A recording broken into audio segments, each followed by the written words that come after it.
Hi, I'm Paul Skelton, Editor-in-Chief at World TELEMEDIA, and I'm here in World TELEMEDIA in Marbella. I'm joined by Sunil from Solaris. Thanks for being here. Thank you, Paul, for having me. Just for those that don't know, tell us a little bit about what Solaris does, first of all, so we can put it in context. Yes, Solaris is a payment orchestration solution provider. So we orchestrate payments, where merchants connect through one API to us, and then we open the whole world to them. Okay, brilliant. So the session we've just seen you in here at Marbella was largely focused on credit cards. Why is credit card becoming quite interesting for mobile value-added service providers like those here at the TELEMEDIA show? Yeah, absolutely. As we see now transition from DCB to cards, actually it's an add-on. We see the millennials, Gen Z, and Alpha, they are very much used to using wallets like Apple Pay, Google Pay. It has become an ecosystem. So they want a similar kind of user experience when they're buying a coffee or buying a digital content or taking an Uber. So this is where we see growth coming because of the ecosystem and the audience using more and more credit cards. But through wallet systems like Apple Pay and Google Pay, as you say. Yes. What are some of the challenges then in integrating that into your MVAS business? If you're a content provider, what do they have to do to get that to work, and how much more difficult is that maybe than carrier billing? Technically, it's not that difficult because we made it very easy. We have many different integration options to integrate with. So, and our team guide them through the whole integration process. The integration is not a challenge. What we see a challenge is the knowledge, because they've been working with DCB for so many years, and credit card they want to add, and there's no knowledge available. This is where we see a challenge adapting to the working with credit cards. The compliance of credit cards. The different acquirers, they ask for all these KYC documentation, different information they ask before they give you an account, and post that then to how you manage chargebacks, how you manage fraud, which is something very different than DCB and is new.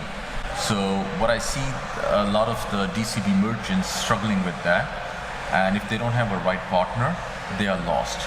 And here with Solaris, as you heard in the session, as Humam mentioned, working with Solaris made it so much easier for them.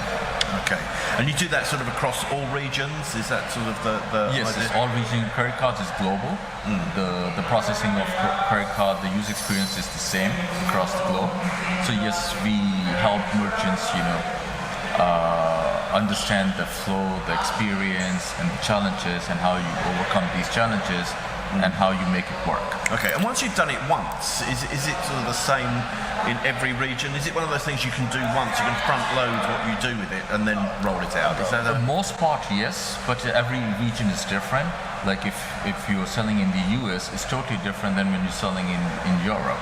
Because in Europe, the credit card penetration is not as high as the US. And different markets, they have a different other payment methods outside credit cards, which are like if I were to take an example of Netherlands, is ideal. Is the is the most used payment method for credit cards. Right. So it's it depends. Yeah. Every region is different. Okay, and where does it sit alongside carrier billing? So for a lot of the merchants here, they're already using carrier billing. This is something they can put in addition to, isn't it, rather than instead of? So it's an add-on. Yeah, how do the two work together? So they can do A/B testing depending on which market they're working. So they can do A/B testing, and they can do DCB running and credit card running alongside. Excellent stuff. And just sort of to wrap up, where is this heading sort of in the next sort of couple of years, do you think? Is credit card, particularly through wallets like Apple Pay, going to be sort of ubiquitous? Is that everybody going to use it in all regions, or is it going to be a sort of... And that's what we see, actually, the trend.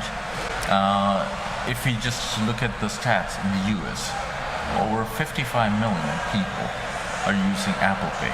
30 million people are using Google Pay, and it's growing 50+% every year. So the adaptation of credit card, and mainly the wallets, Apple Pay, Google Pay, is picking up much more, and that's where the audience is moving, and they want same user experience. And so what I see is many different countries are also picking up this wallets, and I see the same trend, the user experience and the growth in other countries as well. And credit cards, of course, is like a 7+ trillion market in the next 2 years. Is huge space. And once now people are not carrying their wallets anymore. They just carry their mobile phone, and they do all their shopping, everything, through their mobile phones. Yeah, no, absolutely, I do all the time. I don't have my wallet with me even now. So yeah, excellent. Well, Sil, thank you very much for joining us. Thank you for taking the time to talk through that, and it's very interesting. And thank you everybody for listening, and we'll see you again soon. Thank you. Thank you, Paul. Thank you. Pleasure.